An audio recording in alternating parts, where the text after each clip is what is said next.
क्या आप जानते हैं वनवासी बंधुओं का हिंदू धर्म से रामायण कालीन संबंध है।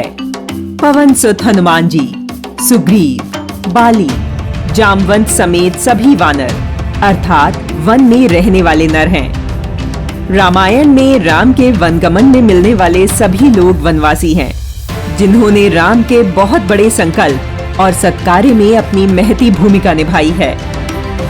वनवासियों को गुमराह करने के लिए ईसाई मिशनरी और विदेशी पैसों पर पल रहे तथा कथित बुद्धिजीवियों से लेकर वामपंथी इतिहासकार नए नए तथ्य गढ़ते रहते हैं। वनवासियों को हिंदू से अलग सरना बताने का षड्यंत्र भी उन्होंने ही रचा था। इसी प्रकार वोट बैंक के लालच में वनवासियों को भ्रमित कर राजनैतिक दल अपनी रोटियां सेक रहे हैं और सरना कोड जैसे बिल का समर्थन कर ईसाई मिशनरियों द्वारा वनवासियों के मन मस्तिष्क में डाली जाने वाली गलत धारणा को सही साबित करने पर तुले हैं। जबकि वनवासी शब्द से तात्पर्य है समाज का वह अभिन्न अंग जो प्रकृति के सानिध्य में रहकर समाज के लिए, राष्ट्र के लिए एक अहम भूमिका निभाता है, जो वनों में रहकर जीवन यापन करता है। जिस प्रकार एक ही परिवार के दो भाई, जिनमें से एक शहर में बस जाता है जबकि दूसरा गांव में रहकर खेती करता है, गौ माता, पशु पक्षियों और प्रकृति का संवर्धन और संरक्षण करता है, ठीक उसी ग्रामीण भाई की भांति ही वनों के संरक्षण में जुटे वनवासी बंधु हैं। वनवासी बंधुओं का सदैव नगरीय जीवन से गहरा नाता रहा है। हनुमान जी और प्रभु श्री राम की जोड़ी को ही देख लीजिए।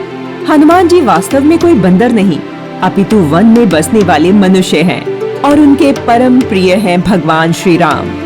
हिंदू धर्म में श्री राम का नाम लेने से पहले हनुमान जी को स्मरण किया जाता है। हनुमान जी सहित बाली, सुग्रीव, जामवंत, शबरी कई ऐसे नाम हैं जिनका उल्लेख रामायण में मिलता है। शबरी के झूठे बेर तक भगवान श्री राम बड़ी ही श्रद्धा से खाते हैं। हनुमान, सुग्रीव, जामवंत समस्त वन मानुष प्रभु श्री राम की माता सीता को ढूंढने में सहायता करते हैं। सच तो यह है कि ये कोई बंदर नहीं अपितु वन मानुष हैं, अर्थात वन में रहने वाले मनुष्य।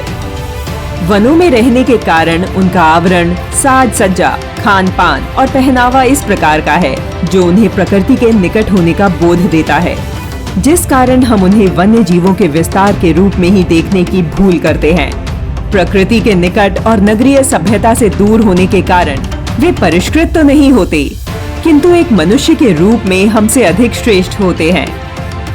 श्री राम, लक्ष्मण और माता सीता जैसे जैसे वन की ओर गमन करते हैं, एक एक कर वनवासी उनका स्वागत, सत्कार और सहयोग करते हैं और उनके सत्कार्यों में अपनी छोटी से छोटी भागीदारी करते हैं। उठते समय राम राम बोलते हैं, सोते समय राम राम बोलते हैं। राम के साथ खरवार समाज का बहुत घनिष्ठता है। लोग शाम संध्या के समय में हाथ पैर धो करके रामायण पाठ करते थे, तभी खाना खाते थे, ऐसा लोग बताते थे। अभी भी प्राय घरों में लोग रामायण रखते हैं। घर घर में भगवान राम का चित्र, हनुमान का चित्र खरवार समाज में है। एक बहुत बड़े संत हुए, संत सुरमाल दास जी खराड़ी, जिन्होंने अपने तप के बाद में समाज के भक्तों को बताया कि राम का नाम जप करें और जय सीताराम का अभिवादन करें, और उन्होंने जनोई पहनने के लिए भी निर्देशित किया। ऐसे असंख्य उदाहरण हमारे ग्रंथों में मिलते हैं, जहां अलग अलग वनों में वनवासी टोलियों में रहते थे, परंतु उनकी जीवन शैली अलग होने के बावजूद वे मूल रूप से सनातन परंपरा और हिंदू धर्म के अभिन्न अंग हैं। दुर्भाग्यवश पहले मुस्लिम आक्रांताओं और बाद में ईसाई शासकों ने भारत के वनवासियों के जीवन को प्रभावित किया।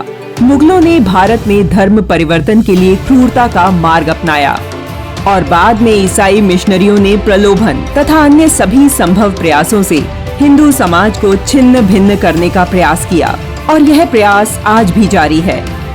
ऐतिहासिक साक्ष्यों के अतिरिक्त यदि हम विज्ञान की बात करें तो टॉमस किसिविल्ड, संघमित्र सेनगुप्ता और पार्था मजूमदार जैसे अनेक जेनेटिक वैज्ञानिकों ने अपने शोध में पाया है कि लगभग 12,000 वर्ष से किसी बहुत बड़े बाहरी समूह का आगमन भारतीय उपमहाद्वीप में नहीं हुआ। मानव विज्ञानी सुशांत राय चौधरी ने अपने अध्ययन में पाया है कि जो हैप्लोग्रुप यू उत्तर भारतीयों की अनुवांशिक संरचना का हिस्सा है, वही पूर्वी भारत की संथाल जनजातियों की संरचना में भी विद्यमान है। विज्ञान, इतिहास और सनातन परंपराएं भी इस तथ्य को पुष्ट करते हैं कि भारत के सभी निवासियों का रक्त एक है।